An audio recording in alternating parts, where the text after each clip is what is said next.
Hey everyone, I'm Elizabeth with Elope to Savannah, and I am here to do another updated weather video for the 2023 summer season. So as we get into summer, it's the end, sort of close to the end of May right now in 2023. So just wanted to go over a few things again, since we sort of, we've gotten even more comfortable with, weather situations and coaching people through how to, breathe deep, relax, and not worry about the unpredictableness of what you may see in a Savannah or Tybee Island forecast during the summer or the spring or even in the fall. So, one of the things that happens that doesn't happen all over the country is that it's going to say, especially in the summer, that it's going to rain every single day. That may or may not happen, especially when it says thunderstorms. In fact, if it says thunderstorms, that's a really good thing, because those things are just like little pop-up things that are may or may not happen, probably won't happen like exactly where you're going to be at the exact time that you're going to be there. Since our things are so short, that works in our favor. So there's that. It rarely rains for a whole day here. That usually is reserved for sort of weird situations with winter weather. Sometimes it does that, or if there's a tropical storm coming or a hurricane. And in that case, we'll have to, evaluate the situation in another more severe way. But those are also very rare. The storms typically will pop up from Florida and then go up to South Carolina, or if they're going the other direction, just go across Florida and hit Louisiana again. Poor Louisiana, I'm sorry. We love you, but sorry you get hit with all the hurricanes. Anyway, our main advice is to try not to look at the weather. I know that's really, really difficult. Having eloped myself, and actually there was a tropical storm coming the day that Doug and I eloped. So that being said, you just gotta look at the radar. And you can't do this a week in advance, obviously, because the radar is just gonna be for that day. You gotta look at the radar, and you gotta look at the hourly forecasts. My two favorite weather apps are WeatherBug and Hyperlocal Weather. I can put links to those, or whatever the app store, whatever the Apple version of that is, in my little description below if you want to check those out. The Weather Channel is probably the least accurate for rain. It's good for temperature and storm stuff, but not rain. I will always look at it because I know that that's what most people just sort of default to, and I want to see what they're seeing so that I can sort of, help calm them down, because the other two apps seem to be very accurate for this area, which is what we want. So if you can possibly prevent yourself from looking at the weather too far in advance, and when I say too far in advance, I really mean like the day before. I'm serious. Or even the morning of your event. And I know that's crazy, but that's the only accurate thing. And also know that we are looking at the weather. And if we see a pattern coming that needs to be addressed, we're definitely going to email you, text you, call you, all three, to try to figure out what we can do. So, WeatherBug, Hyperlocal, radar, hourly weather. Do not look at the whole day. If it says 100% or 90% rain all day, yeah, it's going to rain somewhere. Is that going to be exactly where you are?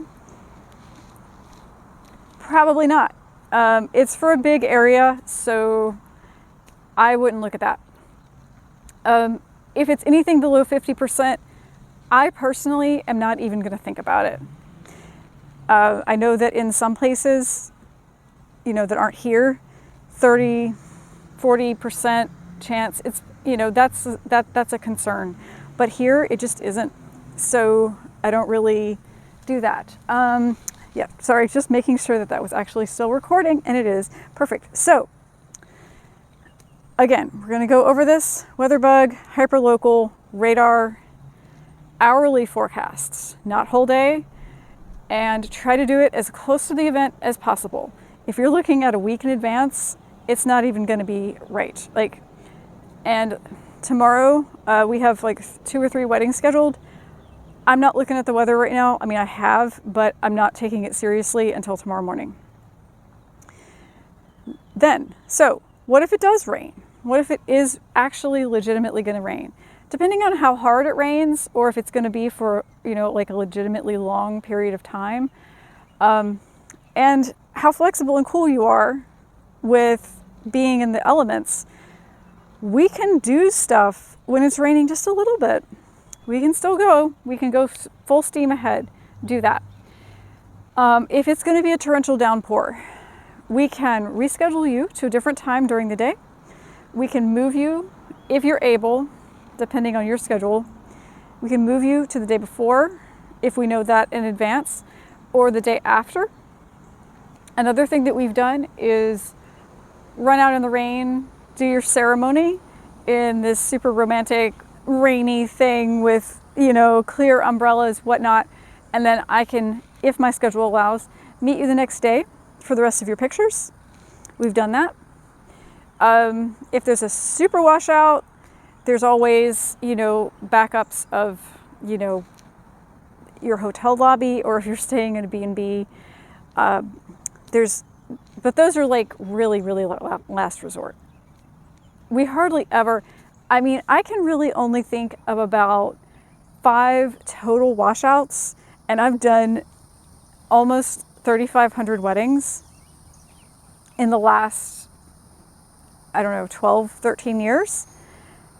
Yeah, it's really not that big of a deal. So just breathe, center yourself, and also know that we are worrying about this weather more than you think we possibly humanly can, because we don't have to just worry about your wedding.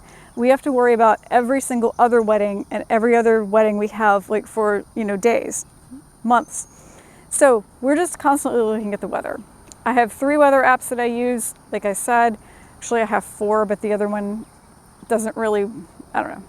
Anyway, they all have different things. They pull from different models of the atmosphere, so they are different. And compiling all of that together over the years, I've come to learn how to sort of figure that out. So anyway, I hope that this video has calmed your mind a little bit. Also, another thing, if it's overcast, that is not bad for your photos. That is preferable to it being super, super sunny in the middle of the day, which is why we won't even book weddings then. But overcast is great. Obviously it's not, the beautiful sun coming through the moss or the trees, but it is really good for photos. And surprisingly, even so on the beach.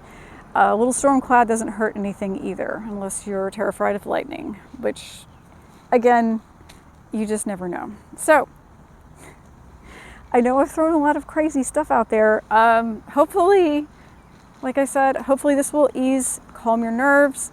Don't stress, just look at it closer to the date, no matter how difficult that is.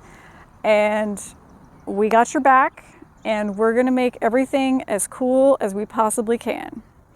All right, so before I go over a 10-minute mark, because I probably lost most of you by now, but if you've made it this far, awesome. And please like our Facebook page, Instagram, and subscribe to this YouTube channel in case you want to get any other updates. I'm going to have a blog soon. By the time some of you see this, that will already be up and going. So there'll be a link for that below as well.